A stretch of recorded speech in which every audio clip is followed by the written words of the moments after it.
దేవునికి మహిమ కలుగును గాక. అందరికీ ప్రైజ్ లార్డ్. బాగున్నారు కదండి అందరూనే. నా సాక్ష్యం ఏంటంటే మరి మొన్న మంగళవారం నైట్ మేము డ్యూటీకి వెళ్తుంటే యాక్సిడెంట్ అయింది మాకు. ఎలాగంటే దగ్గరగా ఒక 100 స్పీడ్లో ఉంది బండి మాది. మసిరేతన్ డ్రైవరు ఎదరా దూరం ఉంటుంది రౌండ్ బోర్డు. అక్కడ ట్రాఫిక్ ఆగింది, మన వాడు చూడలేదు. మాకు ఇటు ఫోన్ చేసినప్పుడు మాకు ఇటు ఫోన్ చూసాడు కానీ డ్రైవింగ్ చూడలేదు. నేనేం కేకలేసేస్తున్నాను, కొట్టేవారు అంటే మొత్తం గట్టిగా 3 బళ్ళు యాక్సిడెంట్ అయింది. ఒకటి కాదు, మేము కొట్టిన దానికి 3 బళ్ళు మొత్తం తప్పుడైపోయినాయండి. నేను ఎక్కడ పడ్డాను తెలియదు, ఎవరు ఎక్కడ పడ్డా. మొత్తం 4 ఉన్నాం బండిలో, డ్రైవర్ 5 మొత్తం అందరూ కూడా చాలా కంగారు పడ్డాం. నేను అన్నాను చచ్చిపోయిన తండ్రి అన్నాను అంతే. అన్నప్పటికీ నాకు మళ్ళీ ఏమీ లేకుండా జస్ట్ అలా మొక్కలు చిన్న దెబ్బ తగిలింది, ఇంకేం లేదు. ఫోన్ అయితే కొంచెం గ్లాస్ పగిలింది కానీ దేవుడు మరి మా ఇంటి నుండి చాలా కాపాడాడు. అదే రకంగా ఇంకొక సాక్ష్యం ఏంటంటే మరి మాకు 80 అవుతుంది. మరి అదే రోజు నాకు ఫోన్ చేసి రాదు నీకు ఒకటి అప్పచెప్తాను చేయగలదు అన్నాడు. ఏంటి సార్ అంటే మరి సిస్టమ్ అయ్యి చూడాలి నువ్వు అని చెప్పాడు. నాకు అవుతుంది ఇంగ్లీష్ రాదు, అరబీ రాదు, ఏమి రాదు. ఏదో తెలుగంటే చదివేస్తాం కానీ మనకి ఏమి రావు.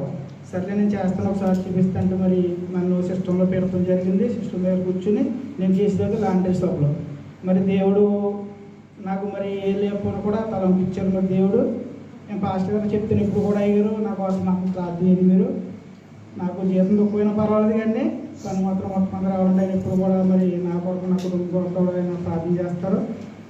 అది శాలరీ ఏంటన్నాడు. శాలరీ అయితే నేను అందించిన పర్వం బాబు అంటే సర్లో అయితే నేను చెప్తాను 2 నెలల్లోని ఇప్పుడు వచ్చి ప్రస్తుతానికి అలా చేయన్నారు.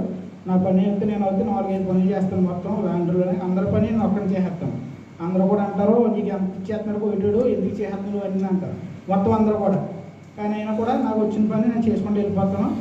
మరి ఆ స్థాయిలో పెట్టిన దేవుడికి మహిమ కలుగును గాక. అదే రకంగా మీ అందరూ ప్రార్థన చేసినందుకు అందరూ కూడా ప్రత్యేకంగా వందనాలు. ఈ మాటలు దేవుడు దీవును గాక. హల్లెలూయా. దేవునికి మహిమ కలుగును గాక. ప్రసాద్ గారికి చక్కటి ఉద్యోగాన్ని ఇచ్చిన దేవాది దేవుడికి ప్రత్యేకంగా తెలియజేసుకుంటున్నాం. అదేవిధంగా ఆయన సాక్ష్యాన్ని అనుదిన ప్రార్థనలో జ్ఞాపకం చేసుకోవాలని ప్రోపెట్టుకోవచ్చున్నాం. కేవలం లేరు ఉంటే కనుక రండి, లేదంటే ముందుకి కార్యక్రమం చెప్పింది. లేనట్లయితే తదుపరి కార్యక్రమానికి ముందుకు సాగుతాం.